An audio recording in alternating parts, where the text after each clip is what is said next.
ونشهد أن لا إله إلا الله وحده لا شريك له ونشهد أن سيدنا وحبيبنا وشفيعنا وسندنا ورحمتنا ومولانا محمدا عبده ورسوله. أما بعد فأعوذ بالله من الشيطان الرجيم. بسم الله الرحمن الرحيم. هو الذي أرسل رسوله بالهدى ودين الحق ليظهره على الدين كله وكفى بالله شهيدا. در رسول اللہ صلی اللہ علیہ وسلم د سیرت مبارک بیان میں شروع کړو او دا مې درته ویلي چې په مکه شریفه کې د صحابه سره او د رسول الله مبارک سره ډېر ظلمونه شروع خو عموما رب العالمین د حق هر ځای کې مدد کړی دی، باطل سر اوچت کړی دی، باطل پسې شیطان شاته لګېدلی او دا خراب خواهشات ورپسې شاته لګېدلی، خو الله عموما باطل ختمی او حق پورته کوي اوچتی. او دا خو الله قرآن شریف کې اعلان کړی دی چې ما د خپل پیغمبر رسول په یو ښکلي رښتیا دین دنیا ته لیږلی دی، لیظهره علی الدین کله، او دا به په ټولو دینونو غالب کوي. الله به د دې پیغمبر په برکت غالب کوي. الله د مخکې نه دا فیصله کړې ده، خو محنت نه بغیر یو کار هم نه کېږي. دا قانون دی. یو سړی چې کور جوړوي څونه محنت ولا کوي، روانې محنت نه غواړي او روغول محنت غواړي. که ته وایې چې زما دا کور دې روان شي نو بس محنت پرېږده، په خپله روانېږي. جارو پکې مه وه، رنګ روغن یې مه کوه، صفی یې مه کوه، بار تیوزه څو ورځې پسې ګوره مږې به پکې شوي، جولاګو به جالې چولي، باران به پې د بره نه وشي، اصلاح مه کوه، لاندې به چت وبېږي، بس په خپله به روان شي. نو خواري باغ چې خواري ورسره مه کوه او بخور مه کوه، په خپله شړېږي، ختمېږي. نو روانې محنت نه غواړي او جوړوالی محنت غواړي. دا قانون دی. نو د دین باغچه چې کلم رسول الله مبارک لګولو، په کومو زمانه کې لګولې ده؟ اوهو، په داسې دور کې دا باغچه ولګ شاړه ځمکه کې ولګوله. شاړه ځمکه آبادول اسان کار نه دی. زمیندارو ته پته وي چې یو ځمکه آبادی، بس یوې پکې وکړې، ران ورته واچوه، بخور دوه درې ځلې الدولکن ور به یې ووایي، په خپله آباده شوه. لیکن شاړه ځمکه چې تا بنجر خوره ځمکه د کاڼو خوره او د سمسو د ډکه ځمکه، دا آبادول اسان کار نه دی. دا به اړی راړی، دې نه به کاڼي وباسې، دې کې به مانجونه کې، دا به اوارې سوړې به پکې بندې، د خورې د پاره به دارو درمل ارسه به کې، څو کاله په دې محنت کې اوبو انتظام به وله کې. نو شاړه بنجر ځمکه آبادول ډېر ګران کاري. دا بنجر ځمکه وه. دا هغه خلکو چې خپلو لوڼو سره یې نکاحګانې کړې وې. دا هغه خلکو په دغه دور کې چې سکه میندو سره، یو میره موري میره نه، خپل سکه میندو سره یې نکاحګانې کړې وې. دا هغه خلکو چې لوڼه به یې جمدی ښخولی. دا هغه خلکو په دغه دور کې چې د دې په کورونو به جنډې ولاړې وې. په بخاري شریف کې هم حدیث دی، په ابو داود کې هم دی. حضرت عائشہ صدیقه رضی الله تعالی عنها فرمایي، وی بعضې ښځو به په کورونو جنډې لګولې وې، بعضې خلکو کولاو. دا جنډه به ردې نښه وه چې دې کور کې د خواهش د پوره کېدو انتظام شته. که څوک راځي او خپل خواهش پوره کوي، نو راځي دې کور ته خپل خواهش دې پکې پوره کړي. او د هغې به بیا څو خلک به راتلل او خلکو به هغه کور ته دننه کوله و. پټه خبره نه وه چې جنډه ولګي، خو خبره ښکاره شوه که نه. پلار به خبر و د جنۍ نه، رور به ته خبر. رونه به خبر تربوران خبر قوم خبر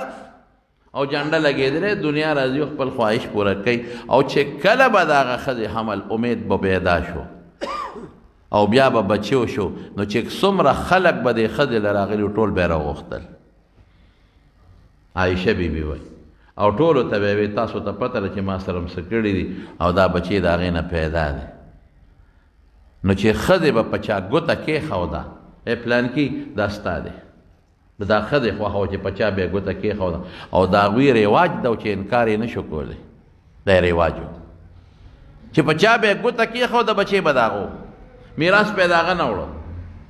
د دې بچي او د دې مور ډوډۍ او انتظام او خوراک او جامه په هغه سړي وه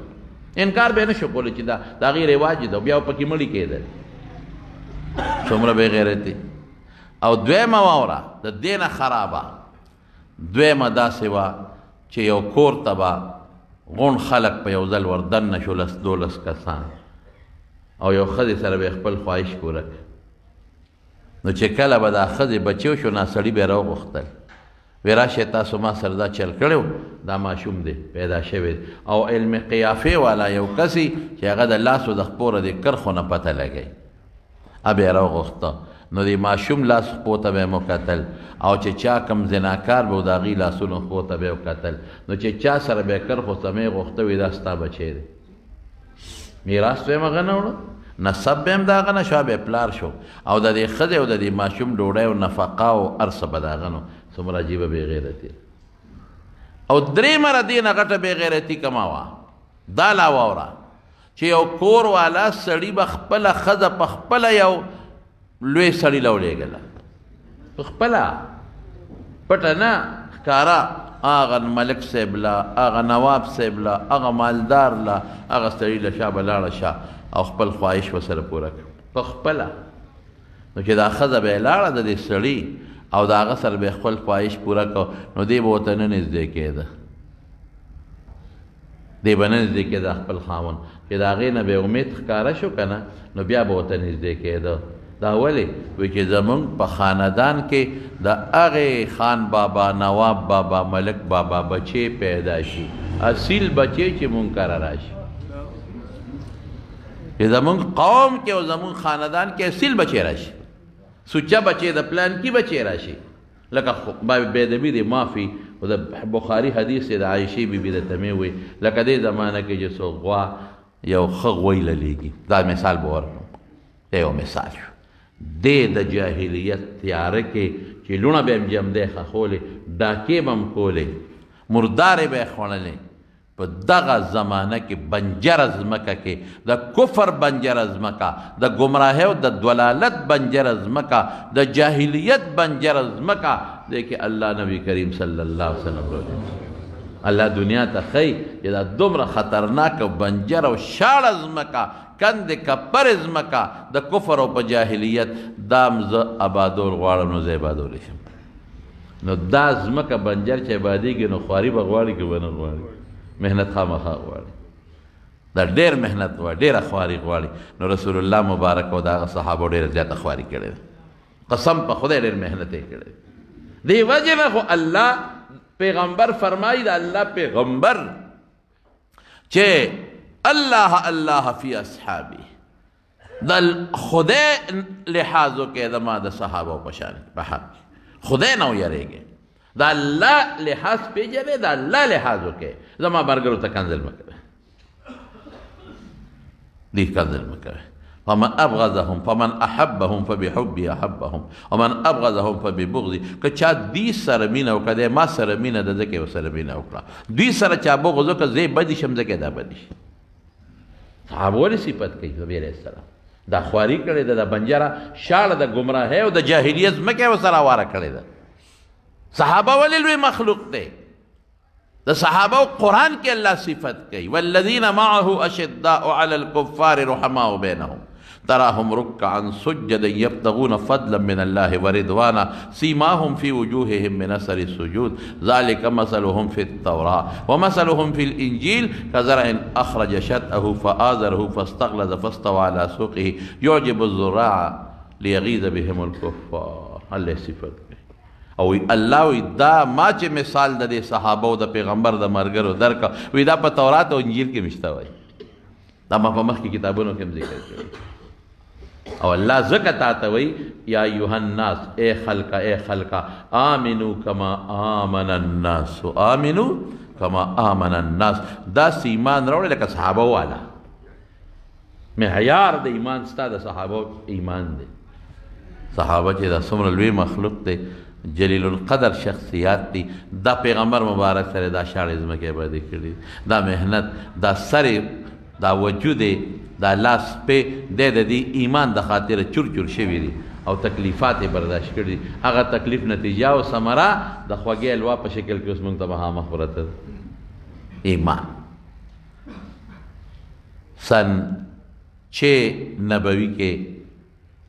کافرانو میټینګ راوغوښته او د رسول الله صلی الله علیه وسلم خلاف کې د سره سوکو دا خبره خورور ورانه زیاتیږي د مسلمانان دي د به سابقین وي بی دینه به وته وي دا قرآن رو زیاتیږي دي سره سوکو حضرت عمر پاسې ده یروي تاسو اسه شپ شپ کوي اسه شپ شپ هم شروع کړی دي زه علاج وکړي چې خبره ختم شي او طرف ته شي ایسو کم په نه وردي چې قوم لوی دی او قوم داسې داسې دی دا دی ورلم په تورې له شړنګ ورکا اوس دلته کې نه چې د سر راوړ مودل ته ته ورغلو چې مسله ختم شي تورې لاس کې واغښت او په جوش او په جذبه سترګې پړسېدلې دي او سرې دي روان دي یو صحابي دی حضرت عبد الله ابن نحام رضی الله تعالی عنه او لما خلا ورغه خو پټ مسلمان دی ښکارا نه دی وی عمر سکه اخو په پېښو چې دا سړی خدا غواخ پاندازه روان سترګې سری دی اورنګي بدل دی ګران کار مو د رسول الله مبارک ډېر مضبوط قوم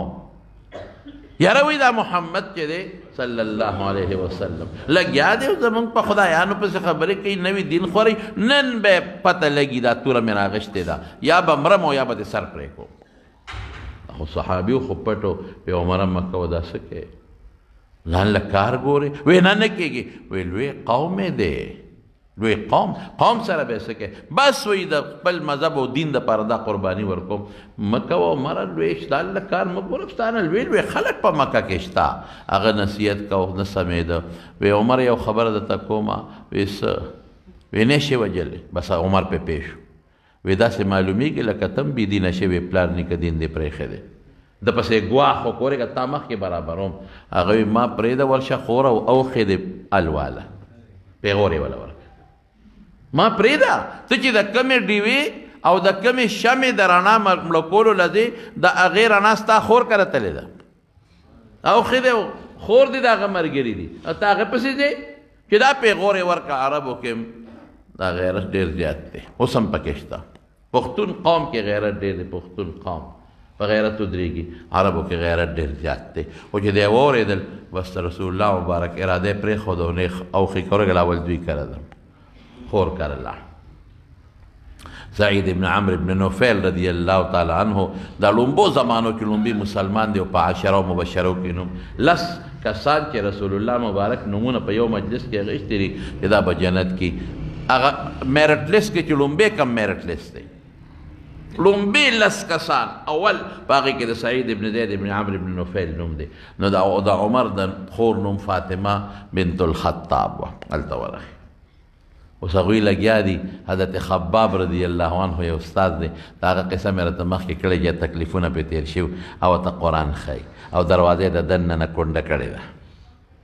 چې دې ورغې دروازه کې زور ورکړ کونډه ده شکي شو چې غوږ یې کېښود د قرآن شریف اواز یې واورېد بس زړه باندې نور مور بل شو هو دا څه شو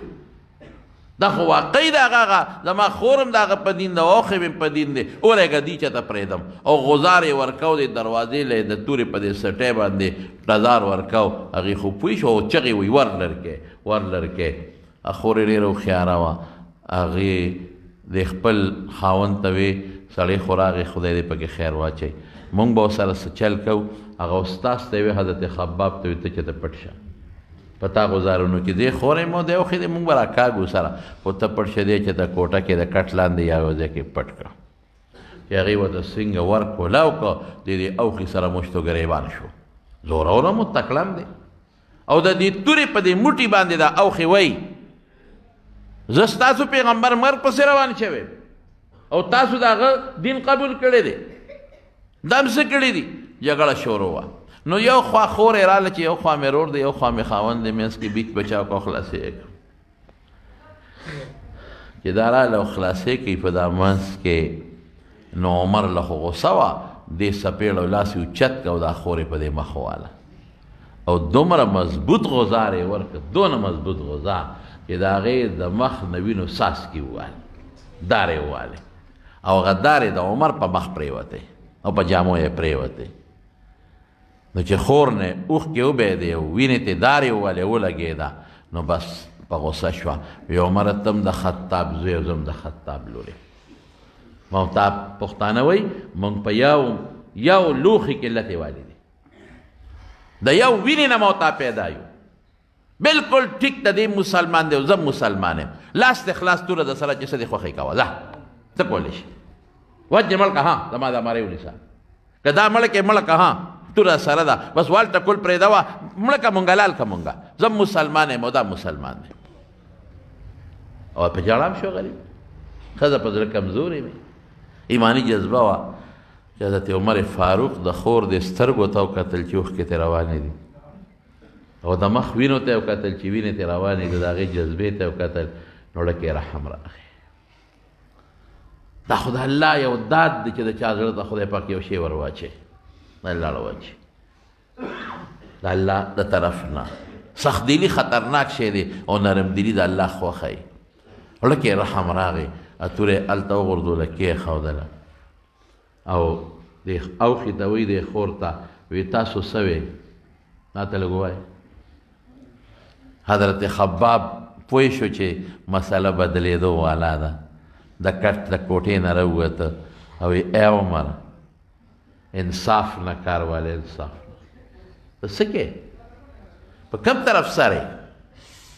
عمر انصاف نه کار والا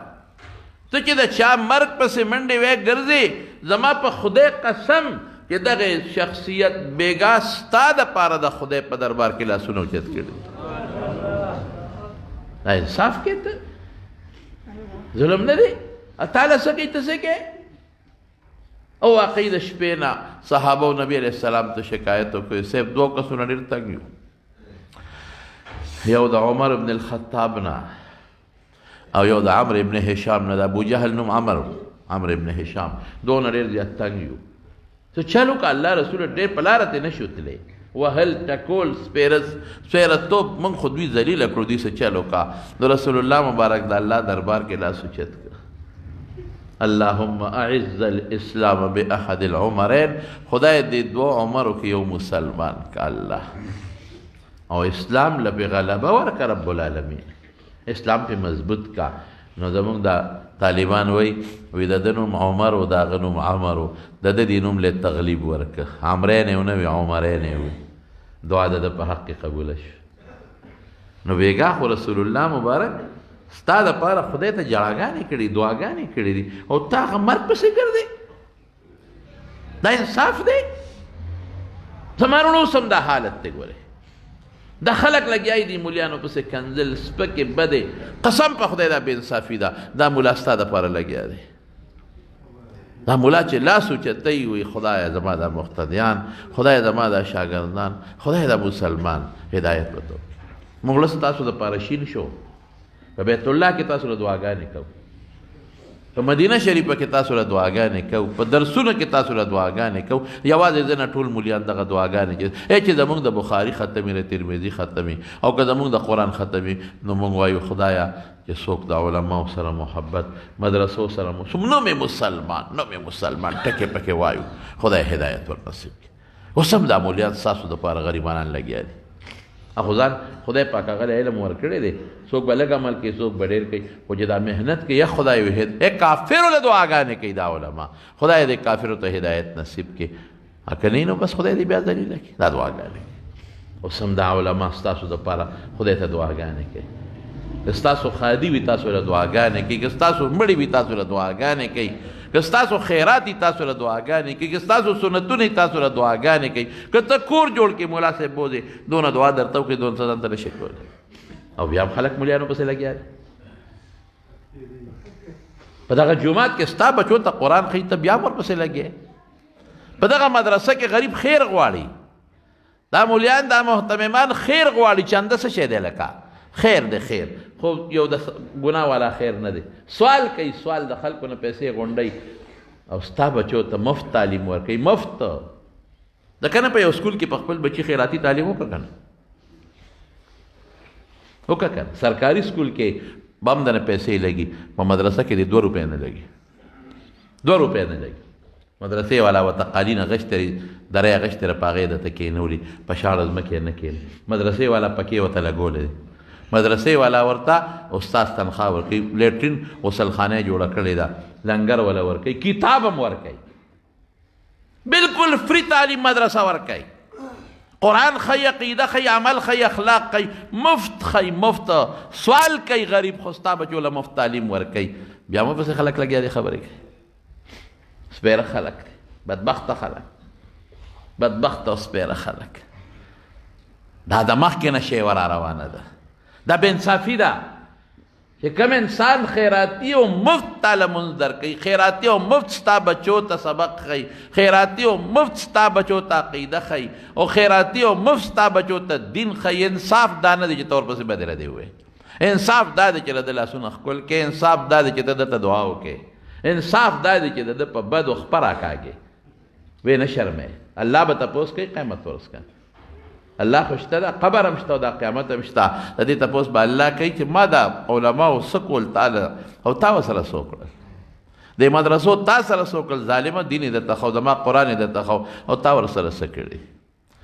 ملا که ستا جنازې له رانغې بس د ټول عمر روانه شوه وایي زما جنازې له رانغې هلکه یوه نی بله بدله وکړي که مجبوري به وي د غریب که یو خان که جنازې له رانشي زوی راشي وي خیر زوی راغلی دی ملا که لاړ نشي زوی راغلی نه وي دی ولې رانغی ته چلو شو انسان دی مجبورتیا هم کیدی شي د مارونو دا حباب رضی الله عنه څه وایي ورته تاسو ټولو ته خو زما اواز ته څوک اوري ټولو ته مسلمانانو ته خو چې څوک هم زما اواز اوري په حیثیت د محبت انشاءالله د مدرسې د عالم د حافظ د ګیرې د پټکي تبلیغ د دین د ټولو به قدر کوي انشاءالله هزاره چا بازار نه دی مونته دا خدای ازاری کېږي به نه دا د خدای ازاری دا انسان دا خدای سپیره کېږي به نه خدای پاک سره نیول شته چې دی ونیسي والله که دی بیا پرېږدي بیا به چل درنده دی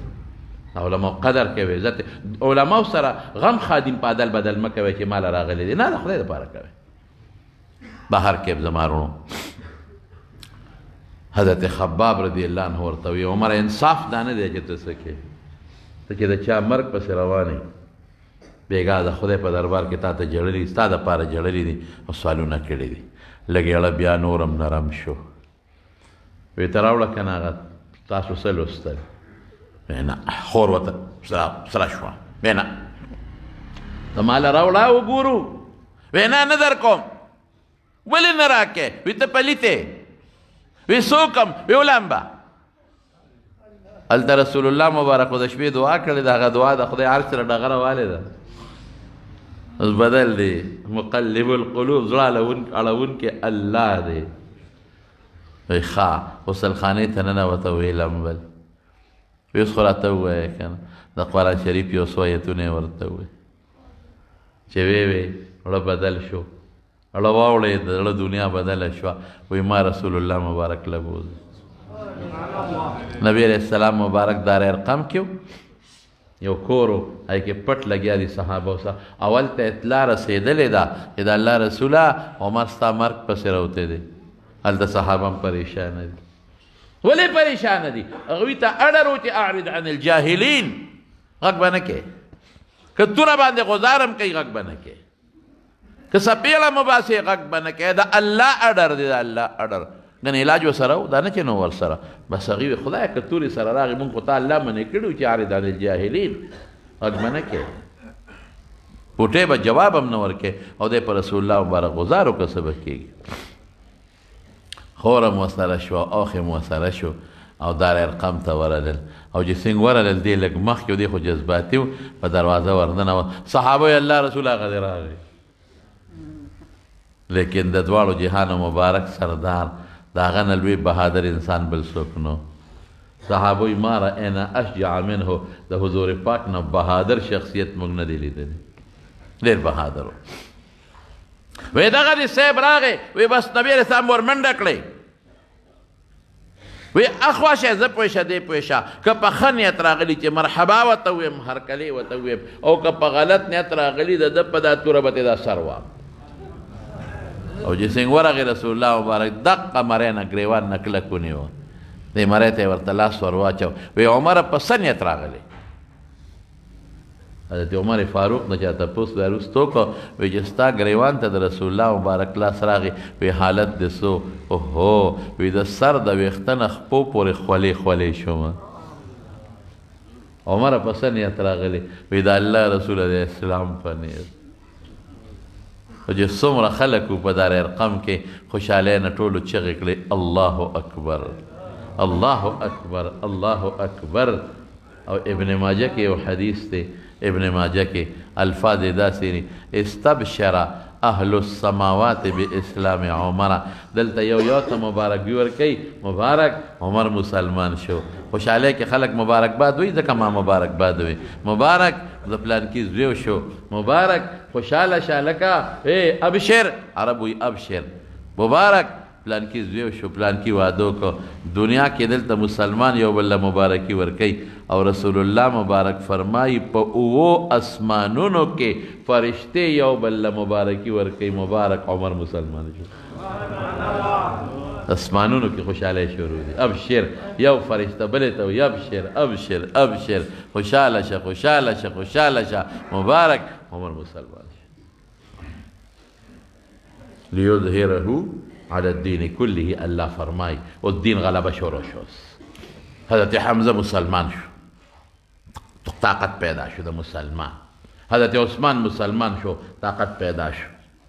حضرت عمر مسلمان شو رو یو راځي مسلمانېږي او رو طاقت شو په زیاتېږي د مسلمان او چې څنګه مسلمان شو بیا څه کېږي د الله رسوله دا دین خو حق دی که نه وی عمر او که نه حق نه دی نو څه دی حق دی وی دلته ولې ناست یو بیا وی الله وی دلته کښېنئ میدان ته ولې نوځو وی الله وی چې موځئ وی زه خو ورغلم زه خو ورغلم توره یې واخېسته همغه توره عمره ما ته خو لا اړر نه دی شوی بس تا ته نه دی شوی ما ته کېږي ورغی مکې کافر په دې تمه دی چې عمر بس موږ ته د رسول الله مبارک سره راوړي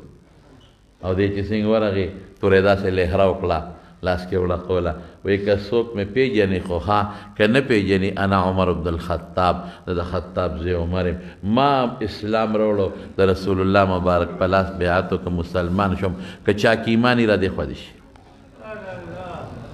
که چا کې زوري که نه ایمان خو مه وایي خو که چا کې زوري او څوک کې طاقت چا کې را دې خوا دې شي نو په ګرمه ځمکه څوک پنېږدي بیا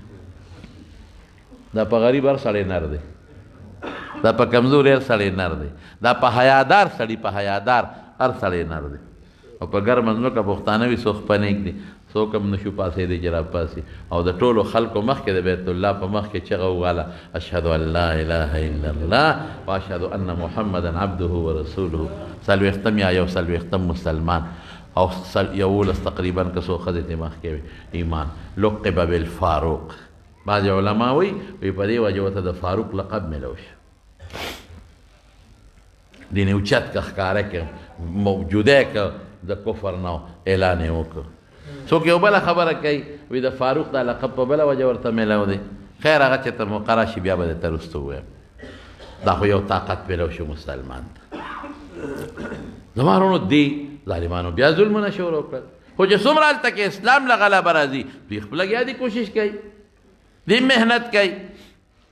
دې نه ټیک تقریبا یو کال پس چې مسلمان څومره ورو زیاتېږي نو دې کافرانو یو میټینګ وکړو په خیف بني کنانه کې ټول ابو جهل او عتبه او امیه او دا ټول پکې کافران ناست دي وایي څوک فیصله په دې وکړه چې موږ به دې مسلمانانو سره سوشل بایکاټ وکړو سوشل بایکاټ څه نه به ورسره خبرې کوو نه به ورته سپې سلام اچوو نه به جواب د سلام کوو نه به پیسې خرڅو نه به ترې اخلو نه به ورسره غم کوو نه به ښادي کوو نه به مړي لځو نه به جمدي لځو نه به خیرات ورکوو نه به یې ترې قبلوو هېڅ تعلق به نه ساتو نو مې مسلمان سره مسلمانان به بار راوتل چا ورسره هېڅ تعلق نه سات تنګ شو چې تنګ شو نو د ابو طالب یو دره وه شعب ابي طالب ورته وي شعبون هغې ته منتقل شو هلته یې ځان له خیمې ووهلې خیمې ولګولې او ښځې بچي ماشومان ټول هغې درې ته منتقل شو هغې ته لاړل ځکه چې په کلي کې چا ورسره تعلق نه ساتو دا ابو طالب چې کوم د رسول الله مبارک تره دی او ماشوم یې لوی کړی دی او لا مسلمان هم نه دی دی مو سره لاړ وی که کم کافر زمونږ ملګری مونږ ورته کافر وایو چې کم زمونږ ملګری د سره تعلق ساتي هغه سره هم بایکاټ دی مو سره لاړ بنو هاشم د رسول الله مبارک قوم هلته لاړ څه پکې مسلمانان دي څه کافران دي او مسلمانان هم ټول لاړ د محروم مکه خو داسې کلی و چې نه پکې سبزي کېده نه پکې الوګان نه ټماټر نه مرچه کې مکه خو داسې وطن دی چې نه پکې غنم شته نور بشي نه جوار سم پکې نشته دی د بار نه به سامان خلکو اخیسته په دوی چا څه خرڅول نه که دوی به تلل چا هېڅ په چا نه خرڅول او دوی بار تجارت له تلیم نه شو دا به څه کېږي 3 کاله هلته تېر کړل څو 3 او په دې 3 کاله کې دوی څو خوړل دغسې نورونو ته غریبانان ناست وو په خیمو کې پراته دي څه به یې خوړل د ونو پاڼې به یې خوړلې او دا کبلې او دربونه به یې راشکول دا به یې خوړل او چې ماشومان به ورته په ژړا شو که نه واړه نو هډوکي به یې راواغېستل زاړه هډوکي نو هغه به یې ووینځل نو اوبو کې به یې واچول نو اور به یې ورپسې بل کا به یې وخوټ کول نو هډوکي خامخا سواز ګمازګې نښتي نو هغې به څه غوړوالی مړوالی ټینګوالی اوبه به ټینګې شي نو ماشومان له به یې هغه ښوروا ورکړه دا ژوند و وړو به ورته ژړل ډېر تنګ شو صحابه کرام ډېر تکلیف سره شو بعضې کافرانو چې هغه زړهسوان دي وو هغې به یې خپل منځ کې سره پټې پټې خبرې شروع کړه چې دا خو د ظلم دی او د دې ماشومانو جړاګانې به دوی اورېد دا کافران به لاړل د درو سره به خوا کې ورته ولاړ وو چې ماشومانو به خوراک مراک پسې جړل دي به یې چغې اورېدې نو دوی به پسې لاسونه ټپول او خنداګانې به یې بېلې کولې نو بعضې رحمدل خلک مو دي کافرو کې نو هغې وي یاره دا خو ډېر ظلم دی زیاتې دی د یو سړي خپل دین دی هغوی زمونږ د چا پکې رور دی اوس که نه د چا رور دی د چا ماما دی د چا خورایي دی د چا خور مسلمان دی د چا تره مسلمان دی د چا تره زوی مسلمان د چا د ماما زوی د ماما لور خو ټول یو قوم دی که نه یو قریش دی یو د مکې خلک دی بار خو پکې کم خلک دی نو بعضې رحمدلو هغې وي دا خو انتهایي ظلم دی انتهایي زیاتې دی دا بیکاټ ختمول پکار خو دا ابوجهل د لاسه بالخصوص چا نه شو ختمول چې که ختمو خو وي به چې تاسو هم د هغې تاسو هم ورسره دی دا به څه کېږي نو پټ پټ به بعضې خلک چې ته د شپې لاړل نو درې ته به یې څه ور وویشتل حکیم ابن حزام هغه یو اوښ بار که د غلې نه او د خوراک نه د دوه انډي ورته واچول یو طرف ته او بل طرف ته او د پاسه یې پې سامان کېښوده او ووته او چې درې ته ور نږدې شو نو هغه اوښ یې ور وشړه ډک د سامان او اواز یې ورکړ دا ستاسو دی ورتلې خو نه شو بس ابو جهل پوه شو جګړه جوړه شو ابو جهل وی تاسو بیکاټ مات کړی دی او که چا مات کړه هغه هم د هغې ملګري دي بس دلته کې خلک خو زړه نه تنګ و بعضې پکې رحمدل هغوی خم کړي دي او دا ماتول پکار دي بس اختلاف جوړ شو هلته نبي کریم صلی الله علیه وسلم ابو طالب ته وی کاکا او دوی چې دا بیکاټ کړی و که نه نو دی په یو کاغذ باندې لیکلی و فیصله او ګوتې پې لګولې وې مشرانو او هغه یې راغونډ کړی و د بیت الله په دروازې ټکوالی و چې دا موږ بیکاټ وکړو مسلمانانو سره او دا کاغذ ولیکو د بیت الله په دروازې چې حدیثو خلاف ونه کړي رسول الله مبارک ابو طالب ته کاکا ما ته د الله را طرف نه وحی شوې ده ته لاړ شه او د کافرو ته ووایه چې دا خپل بیکاټ ختم کړي دوی چې کوم کاغذ د بیت الله په دروازه ټکوالی دی دا هغې کاغذ چې څومره حرفونه دي ټول وینو خوړلی دي یو د خدای نوم پاتې دی باقي ټول وینو خوړلی ورته ووایه چې کاغذ تاسو لیکلی ټیک ته په بیت الله هم ټک بیت الله به احترامي خو به دوی نه کوله خو هغه کاغذ ختم دي څه پکې حرفونه شته دی نه نو بس چې کاغذ ختم دی بیکاټ ختم کړي خو دلته دوی کې خپل اختلاف پیدا شوی ابو طالب چې راغی د اعلان یې وکړو بس هغه کم خلک و بعضې خو رحمدل هغې وي بلکل دا خبره که داسې بس په دې اتفاق وشو وي د ګورو دا کاغذ ګورو که د دې حرفونه ختم شوي وي بغیر د الله د نوم نه نو دا بیکاټ به ختم کو او که حرفونه باقي وي بیا نه ختمو په دې فیصله شوه چې کاغذ یې راوسپړ د ویې کتل واقعي د وینو ټول خوړلی و صرف یو د الله نوم پاتې و بایکاټ ختم شو خو 3 کاله صحابه کرامو په دغه دره کې 3 کاله دا تکلیفونه برداشت کړل نبی کریم صلی الله علیه وسلم چې کله مکه شریفه فتح شوه یا حجة الوداع شو دقه خیف بني کنانه کې ډیره واله چا ورته وی صاحب کوم ځای این تنزل غدا مکه چې فتح شو کوم ځای به وخت تیری وی خیف بني کنانه کې وخت تیرو حيث تقاسموا على الكفر لما خلاف دلته دی میټینګ کړو او د کفر فیصله کړو د بایکاټ زه د الله شکر ادا کوم نن هغه ځای کې خیمه لګوم هلته شکریه ادا دا لاسه کې حضرت ابوبکر صدیق څومره د لوی خاندان سره لوی سړی و مشر سړی و اوچت طاقتمن سړی و هغه غریب یې څونه تنګ کړی و چې هغه هم هجرت ته نبي اسلام ته زه خو د وطن نه ځم وی ښځه لاړ شه چې لاړه اووت د وطن نه یو کافرو ابن دغانه یا دغینه اوله مخې نه ورغې ابوبکر څه کې یاره وی دا قوم مې نه پرېږدي بس دا وطن ورته پرېږدم او ځم نور خلک هم حبشې ته تلي هغه ورته وایي نه ستا غوندې سړی د ته څه کې ته خو ډېر ښه سړی یې وی نه مې پرېږدې قوم وی نه نه قوم پرېږده راځه زه دله امن در کوم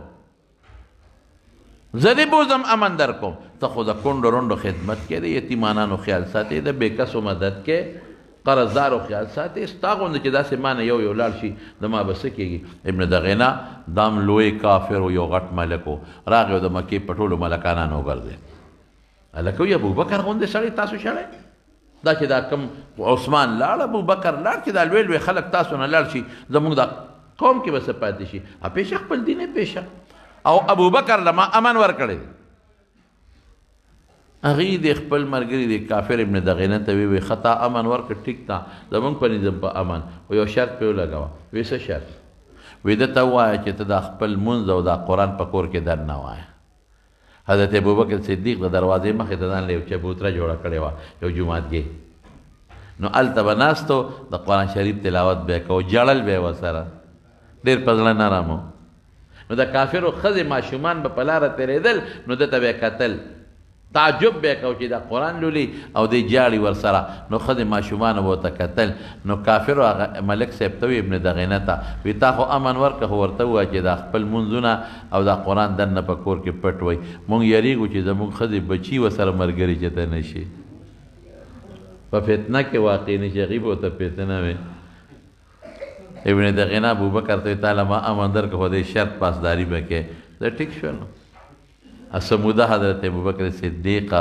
په کور کې دننه مونځ کاو او تلاوت به په کور کې دننه کو خوند یې ور نه کروت بیا بار ته اقسې به تلاوت په مانځه کې کو جړل به بیا دا کافرو ښځې بچي به ورته ولاړو هغه ټول کافر بیا ابن دغینه له لاړل وی ګوره تا په هغه چې کوم شرط ایښی و د هغې خلاف ورزي کړې دی بیا راوتی دی او بار خپل قرآن وی او خپل منځونه کوي مونږ یریږو زموږ ښځې بچي چې تا مسلمانان نه شي یا یې منې که مونږ یې بار بالکل نه پرېږدو بار یې ښکاره نه پرېږدو مونځ او قرآن ته یا دې دن نه کوي یا دې ته خپل امن واپس که مونږ پیشه دې پیشه ابن دغینه راغی ابوبکر صدیق ته وایي ای ابوبکر تا سره ګوره ما شرط ایښی دی تا د شرط خلاف ورزي وکړه اوس ډېره سپکه خبره ده که تا باندې چا غزار وکړه نو ما تاله امن درکړې دا زما بېعزتي ده بیا به خلک وایي چې پلانکي سړي پلانکي له امن ورکړه دا خلکو د هغه امن مات کړه نو زه ستا دپاره دښمني به کوم نشم کولی داسې مهرباني وکړه یا دننه خپل قرآن وایه مونځ کوه یا ما ته خپل امن واپس کا چې د اعلان وکړم چې زما د امن نه ووته بیا ته پیشه دا کافران پیشه حضرت ابوبکر صدیق ورته وی ابن دغینه ډېره مهرباني تا ته ما خپل امان واپس کړ ما له د الله او د رسول امان کافي دی راووت بار بیا هغسې خپل مونځ کو او خپل قرآن شریف بیا لوستو زما وروڼو ورو ورو په دې طریقه باندې الله پاک څه وکړل ښځې به ایمان راوړه ماشوم به راغی د مسلمان ملګری به شو رور به راغی بل رورو اسلام زیاتېده رورو د هغې نه پس الله پاک د اسلام شعاګانې رڼاګانې مدینې منورې ته ورسولې نو دې باندې به که خیر انشاءالله موقع و نو راتلونکي جمعه خبره وکړم انشاءالله العزیز. خو صرف ستاسو ذهن به دومره غشتي چې د دین دپاره څومره صحابه کرامو محنت وکړه او څومره سختۍ برداشت کړې او خود رسول الله صلی الله علیه وسلم دغه دین چې دا موږ پې فخر کوو چې موږ مسلمانان یو الحمدلله موږ پې فخر کوو دا دین څومره په تکلیف هغې موږ ته راورسو او نن موږ د دین پاسداري نه کوو. موږ صرف ملا صاحب ته پرېښ ملا پیشه و شریعت یې پیشه و دین یې پیشه نه دا د موږ د ټولو شریک دی ښه. تپوس به یوازې د مولا نه کېږي زموږ ستاسو د ټول نه به د دې تپوس کېږي. نو موږ به خپلو بچو باندې محنت کوو په خپلو وروڼو به محنت کوو په ښځو به محنت کوو په خپل آل اولاد به محنت کوو په خپلو دوستانو به محنت کوو چې دا ښکلي دین چې دومره تکلیفونه وله برداشت کړي دي چې دا زموږ د لاسه زموږ نه ختم نه شي او دا تر قیامته پورې باقي پاتې شي. الله ذوالجلال دې زموږ ژوند او مرګ په دین او په اسلام او په ایمان باندې نصیب کړي. اله العالمین چې څومره زمونږ مسلمانان دي خدای په اسلام کلک کې خدای زمونږ په زړونو کې د اسلام ښکلې توحید او د وحدانیت عقیده راسخه کې. الہ العالمین زمونږ ژوند هم په اسلام نصیب کې زمونږ مرګ هم په اسلام نصیب کې زمونږ قبر کې هم د اسلام رڼا نصیبه کې زمونږ د محشر په میدان کې د رسول الله مبارک د ښکلي دین ایمان نصیب رڼا نصیبه کې او تم جنت ته د دې رڼا سره خدای داخل کې. یا الله که څوک بیماران دي ته وله شفا ورکې روغ صحتونه ورکې. یو زنانه د بیماره ده د ظفر لاله راته وی دي په کور کې الله دې وله روغ صحت او شفا ورکې. چې څومره زنانه دي نارینه دي بیماران دي په کورونو کې په هسپتالونو کې الله شفا ورکې الله روغ صحتونه ورکې. څومره پریشان حال یو ملګري اوس ما ته د جومات نه بار د څه پریشانۍ وي دعا وکړئ چې خدای پاکې پریشاني په خوشحالو بدله کړي. چاته څه پریشاني وي خدای هغه په خوشحالو بدله کړي. چاته څه ټینشنونه خدای په خیر او په خوشحالو بدله کړي. الله موږ د دنیا او د آخر د فتنو او د عذابونو نه پامن کې وساتئ. الله موږ د حاسدینو د حسد نه وساتئ. الله د بغضیانو د بغضونو نه وساتئ. الله د شرپسندو د شرونو نه وساتئ. د بد نظرو د بد نظرو نه وساتئ. د مخلوق د شر نه وساتئ. زموږ د ژوند زموږ د مال حفاظت وکړي زموږ د دین او زموږ د ایمان حفاظت وکړي زموږ د بچو د آل اولاد حفاظت وکړي. خدایا چې څوک موږ سره مینه کوي محبت کوي ته ورسره مینه محبت وکړي. خدای ته زموږ په زړه کې د خپل ذات او د خپل محبوب پیغمبر مبارک مینه نوره سیوا کې. الہ العالمین چې چاته مالی پریشانی وي خدایا فراخ روزی ولا ورکې. تو قرضداري الله قرضونه اخلاص کې ته چا روزګار نه ښه روزګار ورکې. چا تعلیمونه کړي نوکرۍ نشته الله نوکرۍ د حلال ورکې. کم مسافر چې زموږ دا بیان اوري لرې لرې پورې الله د هغه مسافرو د سفر زندگی اسانه کې او ته د پریشانو نه وساتې. ډېرې زنانه ګورې دا زموږ بیان بې ذات اوري ما ته نن هم سار په بټخېله کې چا ووایي نو الله پاک چې زموږ څومره څوک بیان اوري نو دا عمل دې په خدای ورکړي او د تور سرو د الله حیا وساتي الله دې پرده وساتي او الله ته زموږ د دواړو جهانو خیر نصیب کړي. الله چې څومره مسلمانان زموږ د جمع له د لرې لرې ځای نه راځي او تکلیف برداشت کړي په یو قدم ولا خدای اجرونه ورکړي په یو قدم ولا خوشحالی ورکړي د زړه حاجتونه یې پوره کړي. الله د زړه حاجات یې تا ته معلوم دي پروردګاره ته ولا حاجات پوره کړي. دا زموږ د محلې خلک چې د میلمنو کم خدمت کوي الله دوی له د هغې اجر ورکړي. زموږ د دې حجرو دا خلک خاوندان چې د دې میلمنو د ګاډو کم خدمت کوي الله هغوی له په رزق کې مال اولاد کې برکات واچوي دې خوشحاله کړي. زموږ د دې محلې زموږ یو ډېر نږدې رور دی حاجي صاحب هغه نجیب حاجي صاحب دی هغوی روان دي عمرې له دعا ورته وکړئ سره د کور والا چې الله یې په خیر ورسوي الله یې په خوشحالۍ ورسوي او الله یې د خوشحالو سره واپس راولي. او تاسو هم ټولو ته دعا کوو چې خدای ټول عمرو له بوځي خدای دې موږ تاسو ټول د بیت الله حجونو له بوځي خدای هم دا مبارک سفر نصیب کړي. او خدایا چې چاته دشمنۍ دي ډېر دوستان دي چې یو بل سره روانې دشمنۍ طرفګنۍ دي الله په روغ یې بدلې کړي په خوشحالو یې بدلې کړي. څومره مردگان دي الله دې مغفرت نصیب کړي. زموږ په دې سکول کورونو کې طالب جان د هغه کور والا طالب جان ډاکټر صاحب وفات شوی وه دعا ورته وکړئ چې خدای پاک یې مغفرت نصیب کړي. او په دې خټ کې د اورنګزیب صاحب کور والا وفات شوی دی اسرار وندار ده چې الله یې مغفرت نصیب کړي او خدای وارثانو له صبر ورکړي. زموږ د جمع یو ملګری دی ظاهر شاه صاحب زموږ د جمع خوبو د خوبې هلته د لرګو ټالو هر جمعې مانځله به تقریبا راته غریب نن مړ دی او نن یې جنازه هم ده د جمعه خدای ورکړه دعا کوي چې خدای مغفرت نصیب کړي او رب العالمین د آخرت خوشحالۍ نصیب کړي. خدای او د چا د ذهني ټینشن دی الله روغ صحت ورکړي الله دې ولا روغ صحت ورکړي او زمونږ له امشا جي صاحب دې دغه نه هغه شب قدر نه راځي سعودي کې دي خدای دې هغوی له خیر سره د ملګرو نصیب کړي څومره دوستان دي ما نه کله نومونه هېر شي خو بس الله خو ټول پېژني که نه چې څوک راځي او څوک مینه ساتي الله ټول له دنیا او د آخر برکات او خوشحالۍ اوري برحمتک یا ارحم